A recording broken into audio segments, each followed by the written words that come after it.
Hey guys, welcome back to our Let's Play Dungeon Crawl Stone Soup with our Minotaur monk. It's part 5 by now. Last episode went rather short because I had some situation at the door. Didn't want that packet of cat food be left behind. So, we left while we were facing a player ghost. And yeah, we're gonna kite him around this corner. We examined him and he features a lot of armor class, some damage, he can potentially kill us, but I'm gonna try putting up my divine shield first, so I can block him better. And I have some turns left. Kinda confusing, 4%. Just check my options of distracting, damaging him, or anything else while he's at range. So I think we're gonna try a shot from our sling, which did exactly nothing. I'm not too surprised about that. We have exactly 0 sling skill, but that's okay. It's worth a try. And from the looks of it, this ghost is kinda like no challenge at all. You never know. I tend to take them slowly, because player ghosts, well, they basically have the stats of yourself when you died, and from time to time that can be hard. From time to time it's just ridiculously easy to kill them. You never know. Rather take it slow on a safe place and be able to deal with it if it does something weird you didn't expect. So that's double Hydra and swamp mosquitoes. So the water won't protect me from getting surrounded here. I'll definitely put up the divine shield and start hammering at the first Hydra, and hope I don't get too much damage while doing so. So as you can see, I lose a lot of HP, but both Hydras are down, and that means the damage will drop.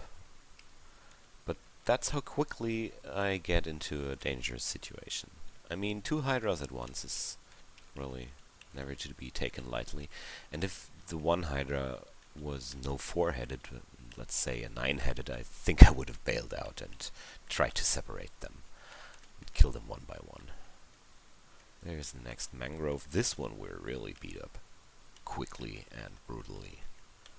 That's cool, because if you kill them quick enough, they will spawn no hornets,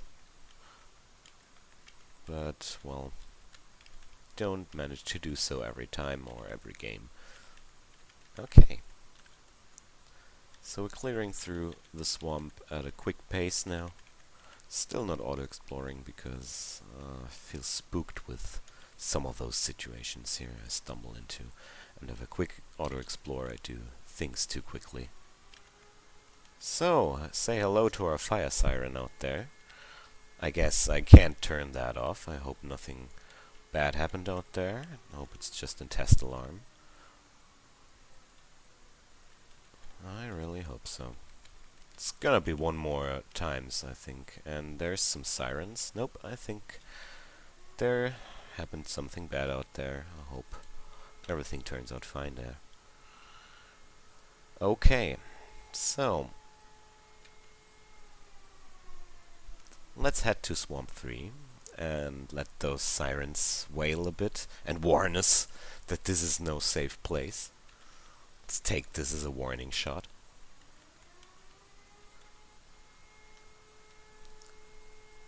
Okay.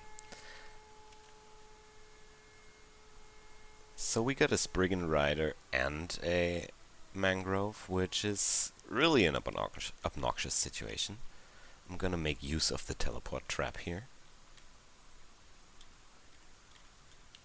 and divide the Spriggan Rider from the Mangrove, because the Rider can just step behind the Mangrove and stab me with his spear, and they feature moderate damage. But as you guys have seen, the Mangrove spawned even 4 hornets this time, not only 2. It can spawn up to 4.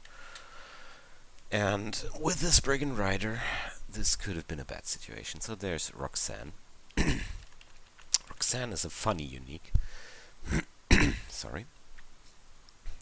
She features Blink Other Close, which is irresistible as far as I remember. Yeah. Cannot be resisted by usual means of magic resistance. And, well, I'm gonna bail. I'm not gonna get closer to her. Roxanne is a wonderful example of the fact that Crawl doesn't force you to kill anything you meet. She's one of those uniques. She features a lot of dangerous spells. Crystal Spear, which I have mentioned in the other episodes before. Irresistible high damage, up to 70 or 80 damage. And her Blink Others Close spell leads to really unfunny situations if you just charge at her. You get teleported to her, then you get 2 smacks of a spell, and you suddenly realize, whoa, she deals a lot of damage. Then you try to run away because it's a statue, right? She can't follow you. And you end up right beside her again because she blinked you close again, and this can end really quickly and really badly if you don't respect this unique. It has a very dangerous combat pattern. She's killable though, easily, in fact, if you have one of 2 options, or both, which would be Lee's Rapid Deconstruction, which is a spell that shatters constructs and deals irresistible damage to them, always hits, and is smite based, so you can just explode her from a safe distance, and she cannot regenerate, so you can deal some damage and then escape again. There goes a player ghost. But to finish the story of Roxanne, the strategy is to whack her with deconstruction or swarm her with summons, so she gets forced to choose more targets than she wants to. And this way you can also distract her from putting all her destructive magic into you. Those are 2 options. She always drops a good Earth spellbook, which is an ore scenario totally useless. We don't go for magic. That's why I skip her. But if you're an aspiring Earth elementalist, you will have Lee's Rapid Deconstruction, and with a few scrolls of Blink and a few potions of haste maybe, you can take her down safely. Maybe bring a heal wounds. So, that's the rambling of Roxanne. I just lost so many characters to her because I didn't respect her enough.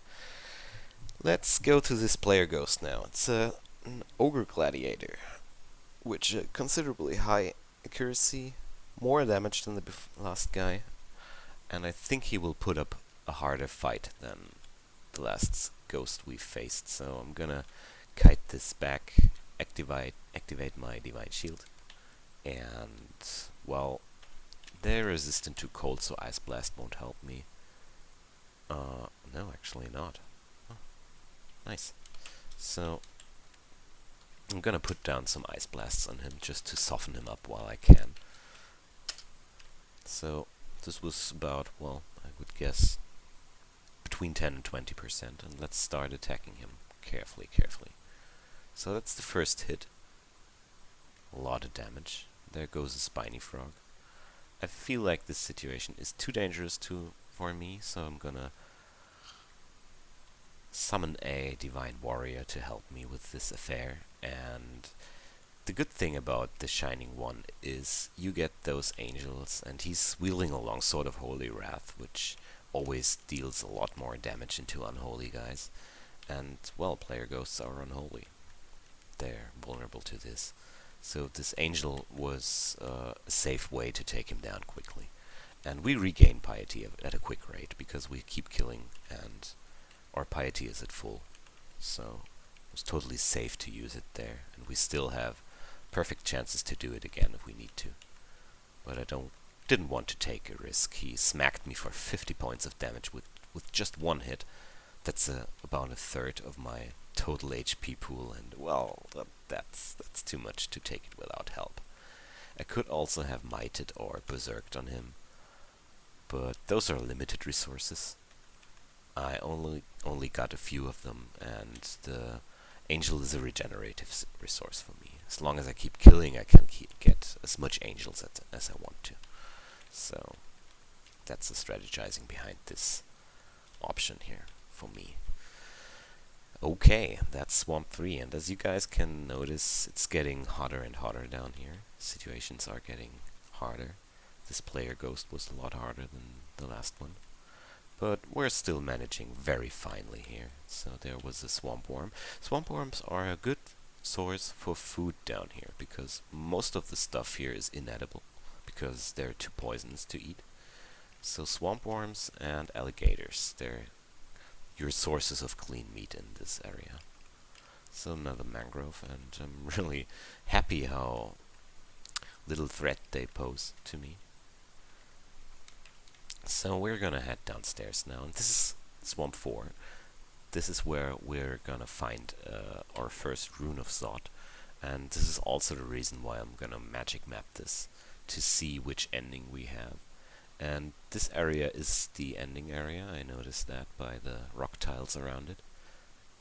And yeah, it's gonna feature a lot of dragons, hydras, and stuff like that, I guess.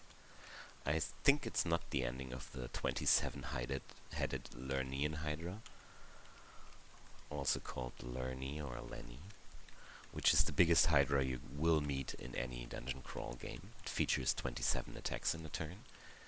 Each can hit for up to 18 damage. That's potentially a lot. Okay, so let's be careful around here. There are a lot of evil creatures in here, and I think I'm gonna not continue exploring into this direction here, because that's really close to this vault, and I'm doing a lot of noise with my heavy armor and being a Minotaur. Well, that makes no noise, but heavy armor, high encumbrance, low stealth values. This means everything in there will hear me at some point. And I want to clear the other area.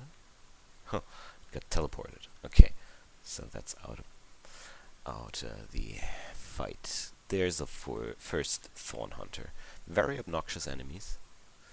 They feature a volley of thorns, which deals a lot of damage. Let's ask Beam about a Thorn Hunter. Beam is a very helpful bot you can invite to your games. That was the wrong. Was double question mark, I think. No? Or was it like that? With Beam you can look up stats from enemies. There we go. And check out their exact numbers. So this volley of thorns has 3d18 damage, which racks up to an impressive amount of up to 54 damage at range. And yeah, definitely dangerous enemies. And I'm gonna put up my Divine Shield now and start fighting him, because I think I'm able to take them down, but I really gotta be careful how much damage I take in the meanwhile, because they are able to put down this volley of thorns multiple times if they want to. It's completely random how often a enemy uses those skills, as far as I know. So, but we got a huge shield rating now with the Divine Shield and our shield we're wielding, and this keeps a lot of danger away from us, which is really good. That's one reason why I decided to go for a shield. And I've still got this large shield lying around at Orc 2, and I'm definitely gonna pick it up, but it's not bad that I forgot about it, because large shields also have a lot more encumbrance rating, and also make your fighting worse when your skill level is not good enough to wield them. So basically, if you have 0 shield skills, oh, this is getting dangerous. Let's put up a shield. If you have 0 shield skills, then wielding a large shield makes your fighting really bad, because it just is standing in your way all the time, and you keep missing because of your large shield, which is bad. So you don't want to put these on too quickly. So I'm noticing that I'm taking quite a while to take down a swamp dragon. This flail is at all no late game weapon. And into the combat joined a Spriggan Druid, which immediately spammed his Awakened Forest skill, which leads to all those trees going berserk and attacking us. That's really annoying. Okay, so I'm gonna take a step back from this tree. You don't want to stand beside trees when they go berserk. And let's see how this situation will continue, because the Spriggan Druid got poisoned by the clouds of the dragons. But Spriggan Druids always enrage everything being animal around them when they die. So they all get a might buff, which leads to tremendous amounts of damage, especially if it's a Hydra or something like that, because every single head gets the might bonus as far as I know, which can get really, really scary because we're talking about multiplicative bonuses here. So I think I'm right now clearing the center vault by a lot. There was a huge amount of Hydras and Swamp Drakes, exactly what I was expecting from the center of this map. Which also means there's a good chance that we're not gonna face the Lernine Hydra here, because I think it's the wrong tile set. I'm not entirely sure, but I think I'm right here. Okay. So, 2 Spriggan Druids at once. It's the first time I gotta check out what kind of other bad things they have, apart from enraging animals around them when they die and awakening the forest. So I can easily kite down their forest awakening here, but I really feel like I need a divine shield. And this situation is slowly but surely getting out of hand. They are joining more and more baddies from all directions, and yeah, I don't think I want to fight this. I think I'm gonna kill this Swamp Drake, and then I start whacking at the Hydra. And, well, looks like I was a bit overcautious here. So the forest berserking stopped. More and more enemies are coming, but from the looks of it, I'm standing outside the range of the stone arrow from these druids, and they seem to be too scared or too stupid to engage into this fight, because that's deep water between us here. And yeah, that actually saved me. This fight would have been really, really hard if these dudes decided to join in a proper way and stone arrow me the whole time while we're fighting. Yep. There we go. That's a lot of damage by stone arrows. Was really wondering why I didn't get more damage from this situation. Okay, so we're gonna bring this little fella around the corner. He seems to not have noticed that he can just engage on me. And there's a lightning rod. Nice. I like these because they're safe hits of electricity damage. So it's an unavoidable blast of lightning. And it also recharges by itself when you gain experience. You can only use it 4 times and then it needs to recharge, but it's always nice to have options which bring a guaranteed hit. Because sometimes you can't afford to let an attack miss. That's those situations when you're sitting around with only 30 hit points or something like that left, and yeah, then you need to kill this guy. And you need to rely on the ability to kill these guys, and that's when unavoidable damage is really nice. Some other sources in this game feature this. That's why I kept the Wand of Ice Blast, for example, because that's also unavoidable. Ice Blast is basically a fireball with ice characteristics. So there goes an uncursed amulet of Guardian Spirit. Would have been an interesting choice somewhat, because I don't use my magic points at all. But I don't feel like using it. I prefer the regeneration amulet over this, because regeneration always helps me. Well, virtual extra HP also always helped me, but well, I think it's a matter of taste here. Both options are fine.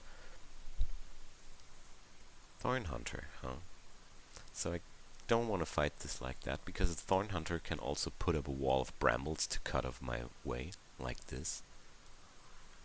And I definitely want to break the line of sight with this guy. So we got a first volley into our faces.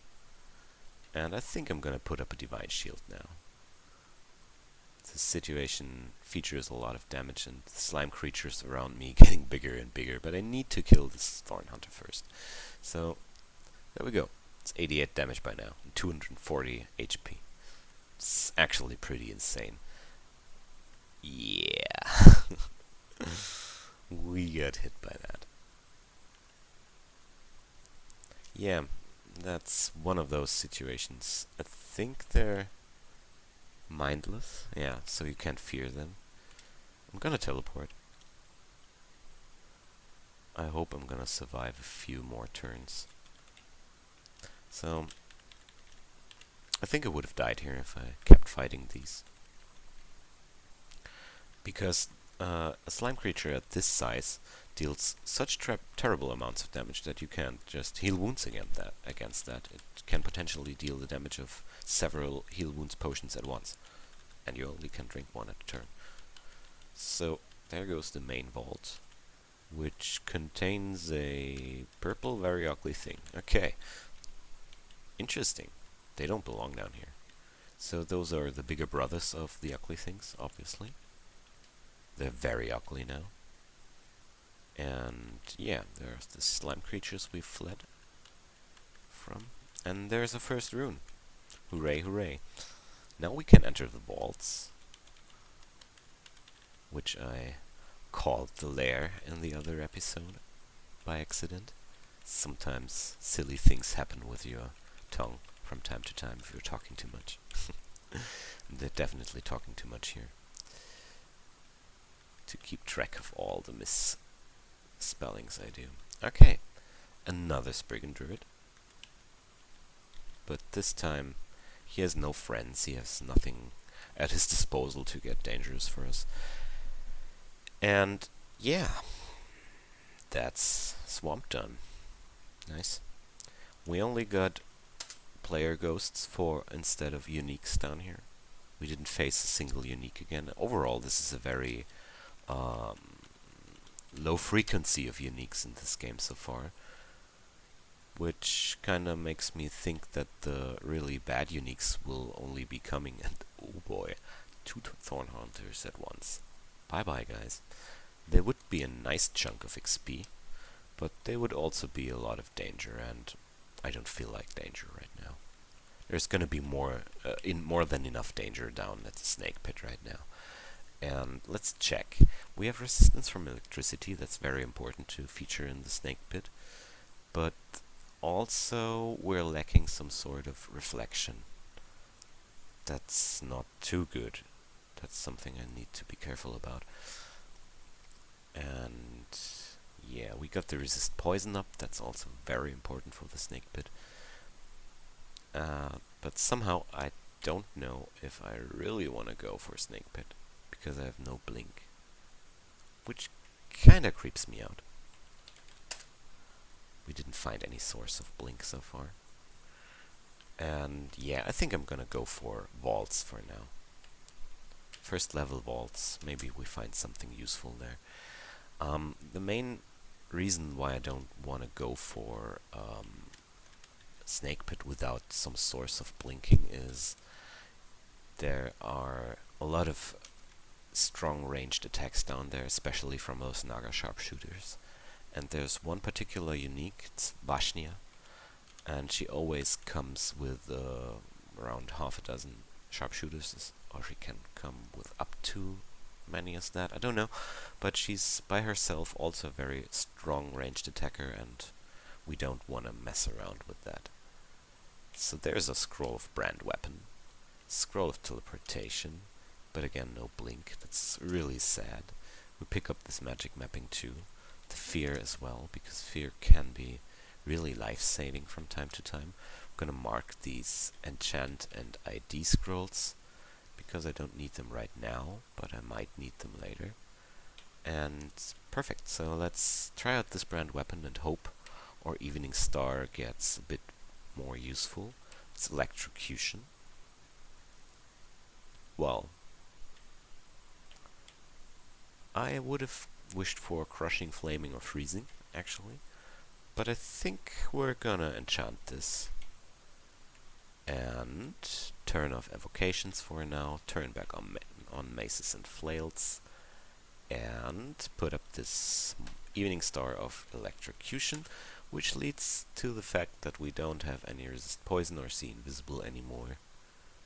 And we gotta pick up the other resources we left behind the last games. So we're gonna pick up this poison resistance right here at D15. Try out our new weapon on the way down around there.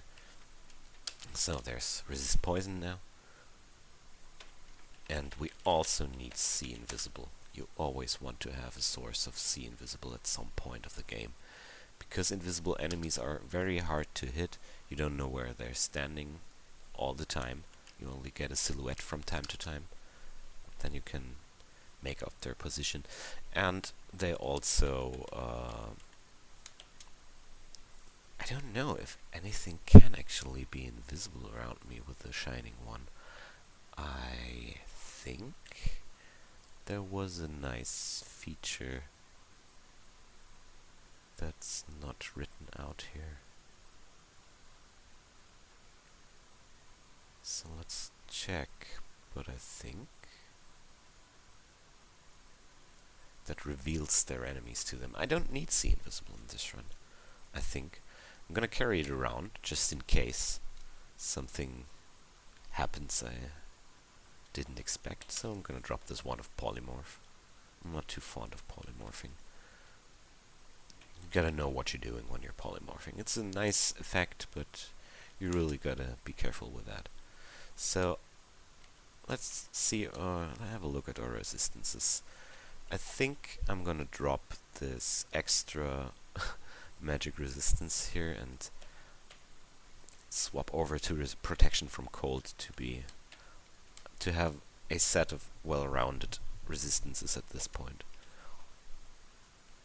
rather than overkilling with magic resistance. I'm gonna check how much magic resistance I actually need. So there's an Iron Brand Convoker immediately going into recall, and yeah, I couldn't stop him from summoning a lot of enemies. It's basically what these guys do. They have a channeled spell which leads to the summoning of several new enemies from this floor. So, we're clearing through these. They're mited, and oh, this is getting exciting. So, I think I want to bail from this situation right now, because I can't reach this Convoker properly. There's a Rakshasa behind him which can clone the enemies. It's also pretty spooky, so we want to kite around this corner, see what runs towards our face.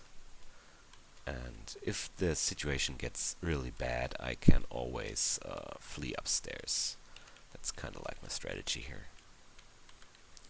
Okay, so thousands of Rakshasa around here. Which one's the real one, we don't know. And I think I'm gonna call this an episode for now. We got the first rune, and thanks for watching, and we're gonna see at part 6 how the journey of our Minotaur monk continues. See you soon, guys.